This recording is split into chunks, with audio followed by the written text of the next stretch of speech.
लेकिन जिस भी मिट्टी के पात्र में दही बनता है उसमें पानी का अंश नहीं होता, क्योंकि मटका पानी सोख लेता है। इसलिए गाढ़ा दही होने के कारण ठीक से बह नहीं रहा है, तो कन्हैया को आनंद नहीं आ रहा था। बोले क्या ये दही है, बिल्कुल एक ही जगह में चिपक के रहा, बहता भी नहीं है। जब बगल में देखा तो दूध का मटका था, उसको फोड़ दिया। हाँ, फिर दूध का मटका था और दही और दूध इकट्ठा हो गया, दही भी बहने लगा मटके के साथ। कन्हैया ने बोला ये अच्छा हो गया। अब कन्हैया ने सोचा कि मैया ने तो मक्खन तो ऊपर रख दिया, अगर उसको दूध नहीं पिलाना तो कम से कम मक्खन का मटका नीचे रखते तो मेरा पेट भर जाता था, मेरा गुस्सा भी नहीं बढ़ता था। इसलिए उसने देखा कि इसके ऊपर अभी हाथ कैसे पहुंचेगा, तो सामने कुकन पड़ा था, उसको लेके आ उल्टा कर दिया और कन्हैया उसके ऊपर चढ़ गया। और चढ़ने के बाद में जो डंडा लिया सीधा मटके के ऊपर मारा और पूरा मक्खन कन्हैया के चेहरे का ढक्कन पूरा ढक गया उसका चेहरा। अभी कन्हैया ने देखा इतना सारा मक्खन गिर गया, तो बड़े प्रेम भाव से खा। कन्हैया मक्खन का आस्वादन करने लगी, लेकिन जैसे आंखों का मक्खन निकाल दिया सामने देखते हैं तो प्रातःकाल हो गई थी और वृंदावन के बंदर जो है वो आ गए अंदर और देखा तो श्याम सुंदर, तो बड़े खुश हो गए वो। और फिर कन्हैया के आंख में आंसू आ गए, कन्हैया रोने लगी बंदरों को देखने के बाद। और वो एक इसके लिए कि कन्हैया को पिछली की लीला याद आ गई कि राम अवतार में जब मैं राम बना था तो वनवासी राम था और रावण से युद्ध करना चाहता था, लेकिन मेरे पास में सेना नहीं थी, तो इन वानरों ने मुझे मदद की थी मेरी सेना बनने थी। लेकिन सेना को रखना है राजा को, तो उनके लिए वस्त्र आभूषण देने पड़ते हैं, खाना देना पड़ता है, तनख्वाह देनी पड़ती है, लेकिन वनवासी राम के साथ में पैसा तो था नहीं और किसको देख। लेकिन बंदरों ने कोई पैसा नहीं मांगा, कोई कपड़ा भी नहीं मांगा, कोई खाना भी नहीं मांगा। बोले हम पेड़ के ऊपर जाके फल खाएंगे, हमको तनख्वाह नहीं चाहिए, कपड़ा नहीं, कपड़ा सब हमारा, खाना भी हमारा, लेकिन लड़ेंगे हम तुम्हारे लिए। देखो बंदरों में इतनी अकल है कि भगवान के लिए इतना कुछ करना चाहिए। और डार्विन के सिद्धांत के अनुसार हम बंदरों से आए हैं, लेकिन हमारे पास में बंदरों के वो गुण नहीं है जो बंदरों के पास में है कि भगवान के लिए क्या करना चाहिए। उन बंदरों ने बहुत अच्छा लिखा, इसलिए कन्हैया के हाथ में आंसू आ गए कि मैं वनवासी राम था, लेकिन अब मैं ब्रजवासी कृष्ण हूं और ब्रज में माखन की कमी नहीं है। और ये ताजा मक्खन जो आज मेरे हाथ में भी है, तो क्यों नहीं बंदरों को खिला दूं और पिछले जन्म का जो ऋण है उससे ऋण हो जाओ। और बंदरों के हाथ में गोली चाकू बना बना के देने लगे। अब बंदरों ने भी देखे कन्हैया के हाथ का माखन है, कितना स्वाद है उसके अंदर, बंदर भी खाने लगे बड़े प्रेम से। और अभी हर एक व्यक्ति का एक अपनी मर्यादा है पेट की भी, 1 2 5 6 गोले खा लिए तो मुंह फिर बिल्कुल कड़वा हो गया उनका, मक्खन ज्यादा खाने की वजह से, और दिल भी धर गया, अभी कुछ अधिक खाने की इच्छा नहीं। तो फिर बोले कन्हैया दे रहे तो उनको लगता है कि कोई देगा तो लेते रहना चाहिए बस, तो लेते गए, लेकिन लेकर करना क्या, फिर वो गोले लेकर नीचे जमीन के ऊपर डालते थे और गोबरी थाप देते थे। वो गोबरी थापने लगे तो यशोदा मैया ने सोचा कि बड़ी देर हो गई है, मैं क्या कर रही थी, मैं तो दूध के लिए आई थी, लेकिन दूध के लिए मैं कर क्या रही थी, अरे हाँ मैं कन्हैया को स्तनपान करा रही थी। अच्छा, कन्हैया, अरे ओ कन्हैया, अरे ओ लल्ला, जैसे आवाज लगाई तो देखा तो लल्ला का कोई पता नहीं, और जब आ गई तो उसका एक पैर जो है वो दही और दूध के कीचड़ में धंस गया। तो उसने नीचे देखा इतना सारा दही और इतना सारा दूध तो मिलकर बह रहे, पूरा कीचड़ सा हो गया है, और उसमें मेरा पैर भी धंस गया। अच्छा हो गया एक ही धंस गया, क्योंकि मार्बल का जो फर्श होता है सनमार्बल वो बहुत चिकना होता है और उसके ऊपर दही भी चिकना होता है और दूध भी चिकना होता है। अगर पैर फिसल जाएगा तो कमर टूटने की संभावना थी। यशोदा मैया ने देखा अच्छी बात हो गई कि मेरा एक ही पैर है, दूसरा पैर अच्छा है। तो उन्होंने दोनों हाथों से पूरा कीचड़ निकाल लिया और चली गई, हाथ पैर मुंह धो के आ गई। और उसके बाद उसने सोचा अब क्या करना चाहिए। तो देखिए कन्हैया है का, तो बंदर भी बाहर में खिड़की गोभी थाप रहे थे। तो यशोदा मैया ने देखा कि इतना सारा मक्खन वो भी नहीं है, उसका भी मटका फोड़ दिया इसने और बंदरों को मक्खन खिला रहा है। बंदर बदमाश कही के खाना तो खाना, लेकिन नीचे वो जमीन के अंदर जो है रज के अंदर में वो गोभी थाप रहे। जिसको बड़ा गुस्सा आया, सामने लकड़ी पड़ी थी उसको उठा दिया, कन्हैया जोर से आवाज दे दी। तो कन्हैया दौड़कर खुद पर आगे चल पड़े, देखा मैया आ गई करके। अब मैया ने देखा और कहा कन्हैया आज कुछ भी हो जाए, आज मैं तुझे छोड़ूंगी नहीं। तूने एक तो मेरे लिए काम बहुत बढ़ा के रखा, अभी नए मटके लाना, उसके अंदर ये दही दूध को वापिस भरना, फिर ये फर्श साफ करना, जमुना में जाना, पानी लाना, फर्श धोना, और फिर अभी तो समय भी कुछ ऐसा हो गया है कि तेरे पिताजी भी आ जाएंगे, फिर उनके लिए खाना बनाना है, सब खाना तैयार नहीं रहता है। तो फिर पुरुषों को बड़ा गुस्सा आ जाता है कि तुम्हारे मायके में ऐसे ही सिखाया क्या, समय से खाना नहीं बना सकते। बोला हमें बहुत सारे सुनने पड़ते थे, समय ऐसा था। तो अब क्या किया जाए, तो बड़ी समस्या हो गई उनके लिए, मैया के लिए। इसलिए गुस्से में दे दी और कन्हैया के पीछे दौड़ने लगी। कन्हैया ने देखा, बंदर को बड़ा इशारा करते हैं, बंदर बोले हम तो समझ गए, सब भागे, बंदर भी उधर से भागे और कन्हैया भी भागे। मैया यशोदा मैया कन्हैया के पीछे भागने लगी।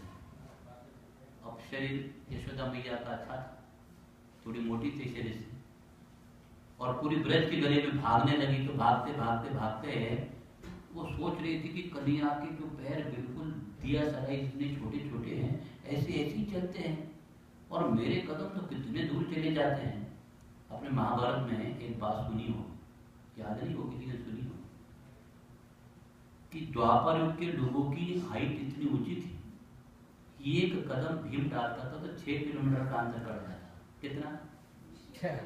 हाँ, एक पैर इधर से उधर डाल दिया तो पीछे में का डिस्टेंस होता 6 किलोमीटर। तो आदमी कितने ऊंचे होंगे। तो इसलिए किधर भी जाना है, किसी को पकड़ना है तो कितनी आसानी काम है उनके लिए। तो 6 किलोमीटर का डिस्टेंस कट जाता। ये यशोदा मैया धीमे से चलेगी, 5 किलोमीटर पकड़ो, और कन्हैया छोटे छोटे पैर बिल्कुल दिया सलाई जितने, कितने तेजी से दौड़ता होगा। लेकिन मैया को लगता तो अभी पकड़ पाऊंगी, पकड़ लिया, लेकिन देखती तो कन्हैया थोड़ा सा आगे ही। और जब गली में छोटी छोटी गलियों में भागते भागते भागते मैया थक गई और मैया की सांस खुलने लगी।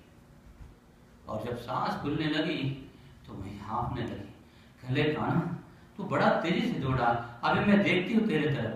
कन्हैया ने देखा मैया की आवाज में थोड़ा चढ़ उतार हुआ, उलट पुलट लग रहा है। तो कन्हैया ने अपनी गति रोक दी और मुड़ के देखा तो मैया तो बड़ी हाँफ रही। मैया को भी ज्यादा परेशान नहीं करना चाहिए, अरे हमें तो मैया मुझे पकड़ी और क्या करे। तो कन्हैया ने अपनी गति बंद कर दी।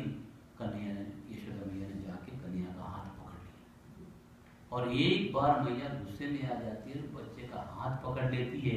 उस वक्त तो उसको कुछ भी दिखाई नहीं देता है, उसको लगता है कि बस बच्चे को घसीटते लेके जाने का, फिर उसका हाथ टूटे चाहे कुछ भी हो जाए। लेकिन ये मैया का भाव होता है कि बच्चे को सजा देते। अब कन्हैया का हाथ जैसे पकड़ के ले लिया और मैया घसीटने लगी तो कन्हैया ने भी, अरे मैया धीरे धीरे, हाँ धीरे धीरे, अब तू घर चल, मैं तुझे बता दी, धीरे धीरे सब कुछ पता चल जाए तुझे। अब जैसे कन्हैया को घसीटना शुरू कर दिया मैया ने, कन्हैया ने देखा ये माँ तो मारे बिना नहीं रहेगी, हाथ में लकड़ी भी है। तो कन्हैया ने बिल्कुल इतना भयावना स्वरूप प्रकट कर दिया मैया के आगे, ऐसा डर गया कन्हैया। कन्हैया ने मैया मैया ये तेरी लखोटी जो है ये तो मुझे बड़ा डर लगता है इसका।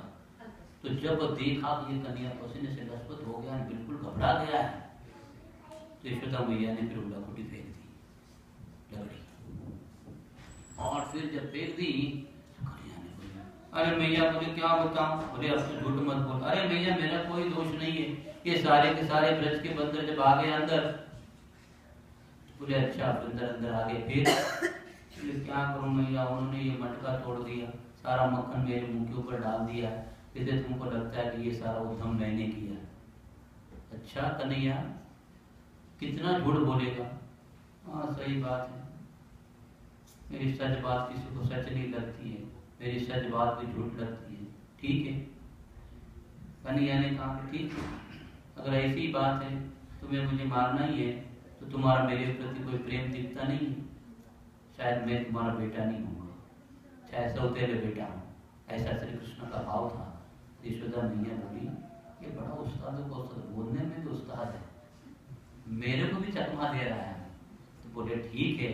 बोले मैया देख अब मुझे जो है ना इस सब ब्रज में सब लोग, कोई मुझे चोर कहता है, कोई मुझे क्या कहता है, कोई मुझे काला कहता है, कुछ ना कुछ कहते रहते हैं, मेरे को बड़े परेशान करते हैं। अब मुझे ऐसा लगता है कि ब्रज छोड़ कर कहीं दूर चले जाना चाहिए मैया, मुझे ब्रज में नहीं रहना। बोले क्यों? बोले बस अभी तू भी मुझे मारेगी, तू मुझे बांधेगी, सब कुछ करेगी, तो क्या काम है मेरा ब्रज में रहने? अब मैं ब्रज छोड़ के चला जाऊँ? बोले कहाँ चले जाऊँगा? साधु बन जाऊँगा। अब मैया को डर दिखा दिया, साधु बन जाएगा तो बच्चों का कोई भरोसा नहीं, भाग भी जाएगा ना, साधु भी बने। बोल दिया तो क्या, तो ऐसा क्यों बोला कि मैया बोलते तू झूठ बोलता है ना, ठीक है मैं साधु बनूंगा, ये झूठ बोल रहा हूँ, लेकिन अभी वो तो सच लगेगा नहीं, तो मेरी बात भी तुमको सच लगी कि नहीं आई? मैं साधु बनने जाऊंगा तो बोलिए बात झूठ बोल रहा था मैं, वो तुमको सच लगी है, और माखन मैंने नहीं खाया बता दिया है, बंदरों ने खाया है, तो तुमको झूठ लगी है बात। तो मैया की भी बुद्धि को भ्रम निर्माण कर दिया, और जब मैया भी भ्रमित हो गया, अभी क्या करना चाहिए? बोले ठीक है, इसका कोई भरोसा नहीं है, लेकिन अभी समय भी तो हो गया है, 9 साढ़े 9 सुबह के हो गए थे। उन्होंने सोचा कन्हैया को क्या करे, ये भाग जाएगा कहीं, और मुझे खाना भी बनाना है, साफ सफाई भी करना है, तो अगर ये कहीं चला जाएगा तो उसने अपने बेबी से एक रिबन निकाली, रेशम की टोटी, और कहने लगी किसके ऊपर चढ़ के तूने काम किया है? उखल के ऊपर। ये उखल भी एक खल है और तो दूसरा खल है, खल का मतलब चोर होता है, फिल्म में खलनायक होते हैं, तो उखल, तो ये खल ये और ये दूसरा खल, दोनों खल है। तो उखल ने साथ दिया, इसलिए चोरों का साथ देने वाला भी चोर है, इसलिए पहले उखल को बांध देती, इसलिए रस्सी उखल को बांध दी। बोले आप खल को बांधे, और जैसे ही कन्हैया को बांधने गई मैया, तो मैया उस रस्सी की तरफ देख लेते थे कि मेरे को रस्सी में आई बांधने के लिए, और वो रस्सी कम पड़ जाती थी 2 उंगल। क्यों?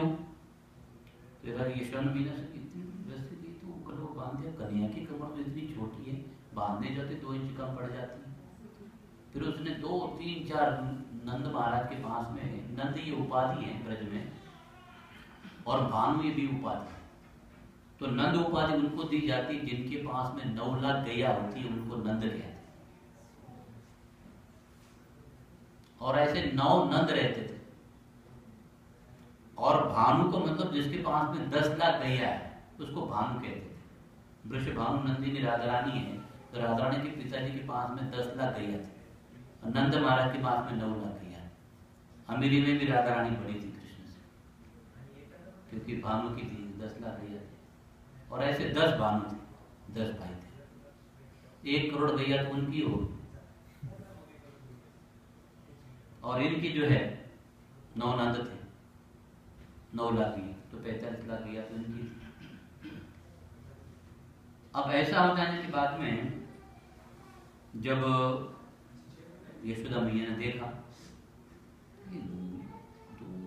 कम पड़ जाता, मेरे पास में 9 लाख गैया है, 9 लाख गैया की रस्सी मंगाऊं, कि गाय बांधने के लिए रस्सी चाहिए, तो जितनी गैया हो, जितने बछड़े हो, उतनी रस्सियां तो चाहिए ही चाहिए घर में, तो कितनी रस्सी आओगे नंद महाराज के घर में? देखो, तो एक के बाद में दूसरी भी लेती थी, बांधने जाती थी, कम पड़ जाती थी, क्योंकि कन्हैया जिस भी रस्सी की तरफ देखते थे वो मुक्त हो जाती थी। तो जो चीज मुक्त हो गई है वो दूसरे को बांध नहीं सकती, इसलिए वो रस्सी जो है कन्हैया को बांधने के लिए समर्थ नहीं हो सकती। फिर यशोदा मैया अचरज में पड़ गई, इतनी सारी लंबी रस्सी और इतनी छोटी सी कमर, लेकिन 2 उंगल कम पड़ जाती, जैसे मैं ले लेती हूँ सर्कल में तो देखती हूँ तो कमर में 2 इंच कम ही पड़ जाती है। तो कन्हैया ने सोचा मैया मुझे बांधना चाहती है और संसार का कोई भी बंधन तो मुझे बांधने में समर्थ है, फिर भी मैया मुझे बांधना चाहती है तो आज मुझे बंधन में जाना पड़ेगा, लेकिन क्या कारण हो सकता है। इसलिए कन्हैया ने आंखें मूंद ली और ध्यान करने लगी, क्या कारण हो सकता है मेरे बंधन का। तो अभी आंखें बंद थी, रस्सी की तरफ देखा नहीं, इसलिए रस्सी ने कन्हैया को बांध दिया।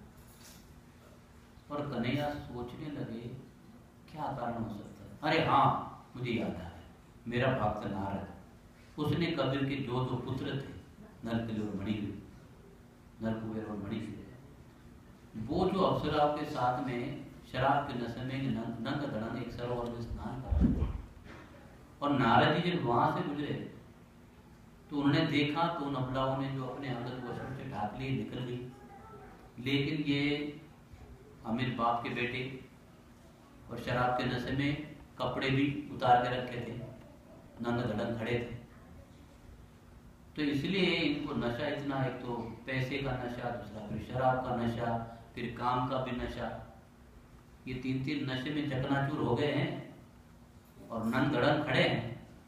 तो नारद जी ने देखा और उनको कहा कि मूर्खो, तुमको ऐसे नंग धड़ंग और जीवन बिताना है तो एक काम करो, वृक्षों की योनि में चले जा, वृक्ष को कपड़े पहनने की जरूरत नहीं है। और जैसा उनका शरीर वृक्षों की योनि में जाने लगा और वो उन्होंने माफी मांगी नारद जी से, नारद जी का जो शाप लग चुका है और अब जब लग चुका है तो वापिस आ नहीं सकता, जब वापिस आ नहीं सकता है तो कम से कम एक काम कर लो। बोले क्या? अभी तुमको इसमें क्या? बोले फिर कुछ माँ कोई उपाय, कोई शाप? बोले नहीं, अब ये शाप जो है तुम्हारे लिए आशीर्वाद बन सकता है, तुम्हारी बुद्धि अभी सुधर गई, जब आधे वृक्ष बन चुके इसलिए तुम्हारे आशीर्वाद का कारण बने। बोले क्या? बोले अभी तुम वृक्ष तो बनोगे लेकिन नंद महाराज के आने, यमराज, यमज का मतलब जुड़वा शब्द होता है संस्कृत में, अर्जुन के जुड़वे वृक्ष बने। और जब वृक्ष वहां बनेंगे, भगवान श्री कृष्ण जब दामोदर लीला करेंगे उस वक्त उनके स्पर्श से, उस दाम के स्पर्श से तुम्हारा उद्धार हो जाएगा और फिर तुम वापस मनुष्य शरीर प्राप्त करो। तो उन्होंने कहा चलो ठीक, ये शाप भी जो है, साधु का शाप भी आशीर्वाद बन सकता है। तो अच्छी बात है, नारद जी ने उनको शाप दे दिया है, तो ऐसे कार्य का फल कितना सुंदर मिला। काम तो बुरा किया था लेकिन साधु ने देखा ना, साधु ने शाप दिया तो भी उसमें कल्याण हुआ कि कम से कम भगवान की लीला में भाग लेने का शौक है। तो इसलिए मैया ने सोचा अब कन्हैया को बांध दिया है। फिर उतने में ग्वालपाल सारे आ गए कन्हैया को देखने के लिए, और देखा तो सब ग्वालपाल को हंसने लगे कन्हैया की तरफ। ए कन्हैया तेरे को बांध दिया तेरी मैया ने, अरे तेरी मैया ने तेरे को बांध दिया, कन्हैया मैया ने तेरे को बांध दिया। तो बच्चों को बड़ी शर्म आ जाती, किसी के सामने बांध के रखा और अपने मित्रों के सामने बांध के रखा तो और भी शर्म आ जाती। कन्हैया ने कहा चलो तुम अपने अपने घर चले जाओ, हम नहीं जाएंगे, हम देखेंगे तेरे क्यों बांध के रखा है। कन्हैया ने बोला मैं आपसे बात नहीं करूँ, भले मत करो, हमको बड़ा मजा आ रहा है, तुमको मैया ने बांध के रखा, मैया ने बांध के रखा, क्योंकि कन्हैया को बांधना कभी संभव ही नहीं था, फिर भी बांध के रखा है। फिर यशोदा मैया ने कहा इसकी तरफ ध्यान देना, ये कहीं जाए नहीं इधर। बोले देखो मैया ने भी हमको बोला जब खड़ा रहने के लिए, देखने के लिए। बोले अच्छा ठीक है। फिर कन्हैया ने धीरे धीरे घुटने से चलना आरंभ कर दिया और देखा तो वो खलने में सोचा कि चलो कन्हैया आगे चल रहे तो मुझे भी उनके पीछे पीछे जाना चाहिए, क्योंकि आज मैं भी बंधन में आ गया।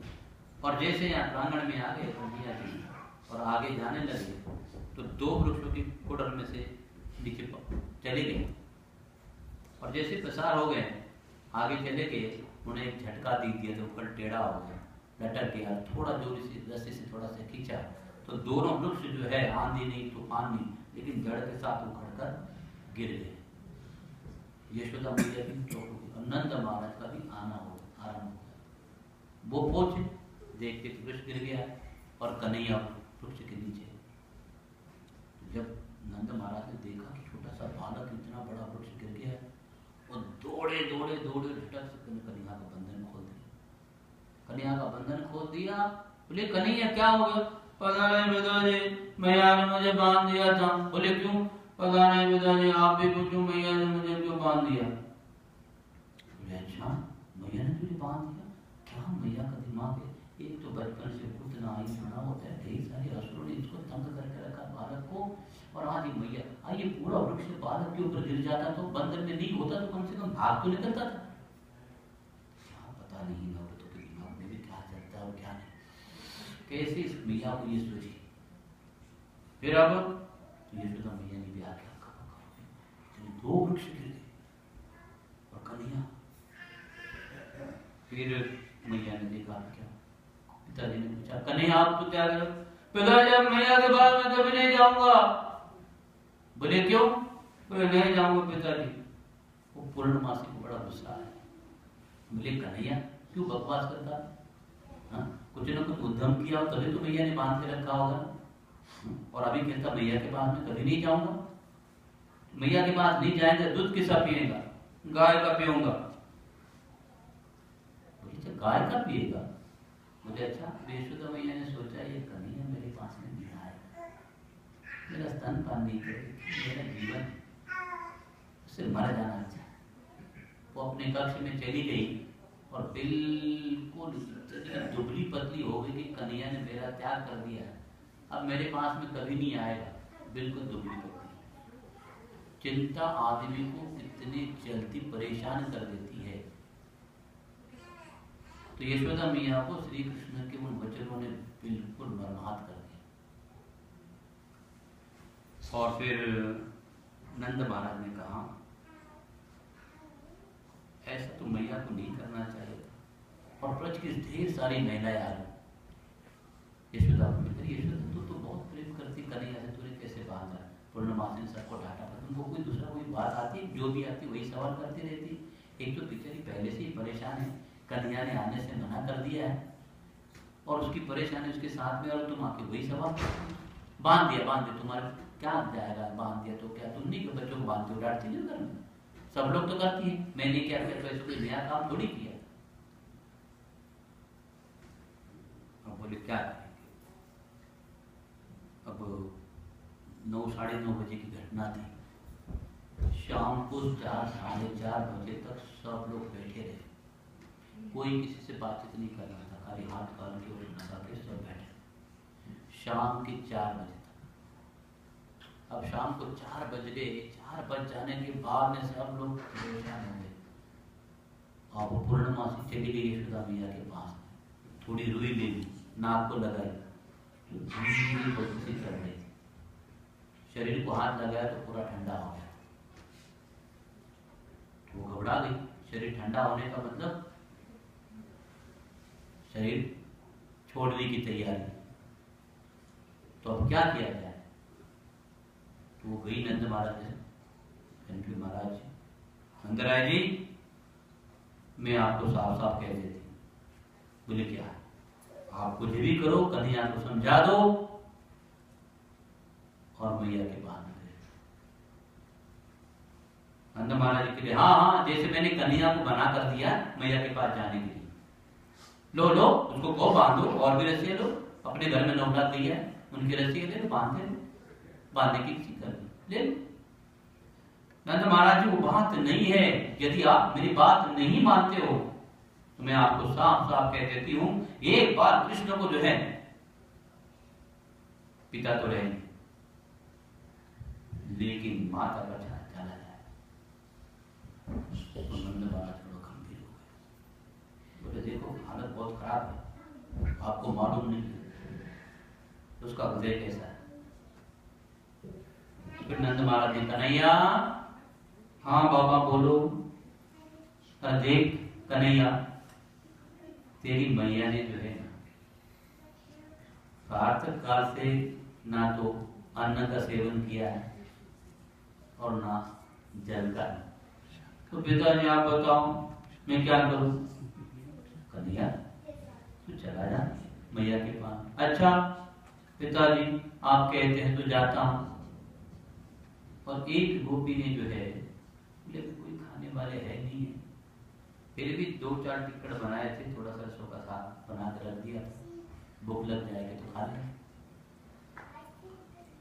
तो कन्हैया सीधे भोजन कक्ष में चले गए, एक थाली हाथ में ले ली, उसके अंदर वो टिक्कड़ रख दिए 2, थोड़ा सरसों का साग धर दिया और थाली हाथ में लेके कन्हैया वहां चले आए मैया के कक्ष में।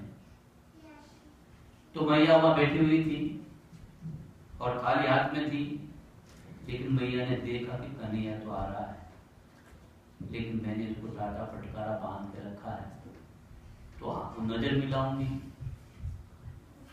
तो वापिस चला जा सकता है। इसलिए उसने आके मूंदी नीचे। कन्हैया ने देखा मैया के कक्ष में आ गया और मैया मेरी तरफ देखती भी नहीं है। थाली मैया के आगे रख दी तो मैया ने मुंह और फेर लिया कि मैं इसकी तरफ देखूंगी, नजर मिलाऊंगी, भाग जाए। तो अब क्या किया जाए? तो कन्हैया ने मैया मेरी तरफ नहीं देखती है, तो कन्हैया मैया के पीछे चले गए और अपने दोनों हाथ जो है मैया के गले में डाल दी पीछे से और बड़े लाड प्यार से मैया मैं आ गया, मैया मैं आ गया, मैया मैं आ गया, जैसे बोला लाड प्यार से, तो मैया के हृदय में बिल्कुल एक अलग सी हलचल मच गई कि कितना प्यार करता है कन्हैया मुझसे, कितना प्यार करता है। और उसे आंख में आंसू आने लगे और जैसे आंसू बहने लगे वो कन्हैया के हाथ के ऊपर गिर गए। तब कन्हैया को पता चला है मैया तो रो रही है। कन्हैया ने झट अपने हाथ निकाल लिए और मैया के आंसू पोंछ दिए, कहने मैया तुम रो रही हो? नहीं है, मेरी मैया, प्यारी मैया, अच्छी मैया, मैया तुम कभी नहीं रोना। अरे मैं तुमसे नाराज थोड़ी हो गया था, ऐसे यूं ही चला गया था, तुम्हारे बिना मैया मैं रह थोड़ी सकता हूँ, आ गया कि नहीं मैं, अब रोना नहीं मैया, चलो रोना बंद करो मैया। और मैया ने बड़े प्रेम से कहा अभी नहीं रोऊंगी मैं। और मैया को ज्यादा रोना आ गया, क्योंकि जब बच्चों ने इस तरह से भाव प्रकट किया तो मैया भी शुद्ध हो गई। फिर कन्हैया ने कहा कि देखो मैया मैं तुम्हारे लिए क्या आया, और एक रोटी का टुकड़ा ले लिया, एक और उसको थोड़ा सरसों का साग लगा दिया, अपनी उंगलियां गाल के ऊपर रख दी, एक गाल के ऊपर एक गाल के ऊपर अंगूठा रखा और बोले मैया अपना मुंह खोलो तो मैया, खोलो ना मैया, मैया रे खोलो ना मैया। और धीरे से जैसे मैया ने मुंह खोला, मैया के मुंह में एक और डाल दिया। बोले मैया आप खाओ ना, पाओ मैया पाओ। मैया कैसे तो भी वो खाने लगी, लेकिन पूरे मुंह में वो कोल घूम रहा था, नीचे नहीं उतर रहा था। तो कन्हैया ने कहा कि मैया जल्दी करो, दूसरा कोल लिया और कन्हैया के मुंह में, कन्हैया ने मैया के मुंह में डाल दिया। फिर से मैया का मुंह खोला, मैया के मुंह में डाल दिया तो पहले वैसे ही था, दूसरा भी कोल डाल दिया। और मैया ने देखा कि जैसा तीसरा लेने गई तो मैया ने कहा कन्हैया बस हो गया, बस अब मुझे नहीं चाहिए, बस बहुत हो गया, ये तो मेरे दिन है तुझे खाना खिलाने की, तो मुझे खिला रहा है। मैया के हाथ में आंसू आ गए। आंसू आ जाने के बाद में फिर मैया ने उसको गले लगा लिया और कहने लगी अरे कन्हैया तुझे कभी ऐसा नहीं करना चाहिए। और कन्हैया से भी रहा नहीं गया, कन्हैया ने फिर जोर जोर से रोना आरम्भ कर दिया, कहने लगा भैया भैया मैं भी भूखा हूँ, मैंने भी कुछ नहीं खाया सुबह से। तो फिर भैया ने अपना स्तनपान कन्हैया को कराया। मैया और कन्हैया दोनों बहुत रो रहे हैं, उनको पता ही नहीं चल रहा है क्या हो रहा है।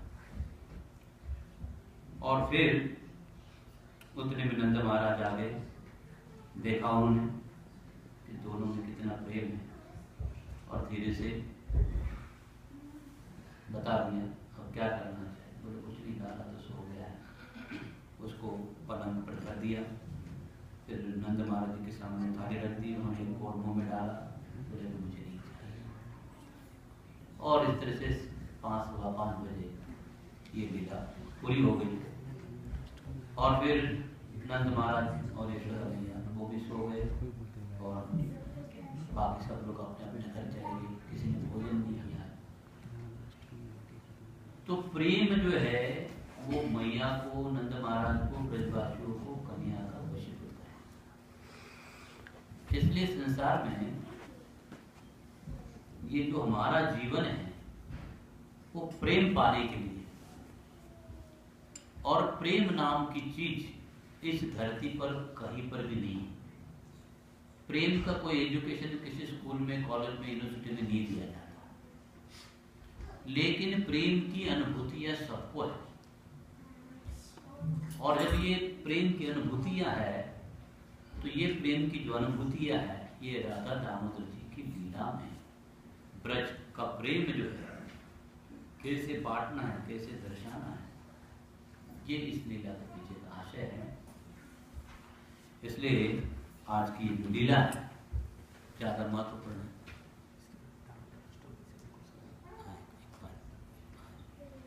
और इसलिए हम अपना प्रेम व्यक्त करने के लिए दामोदर जी को दीपदान करेंगे, क्योंकि इस महीने में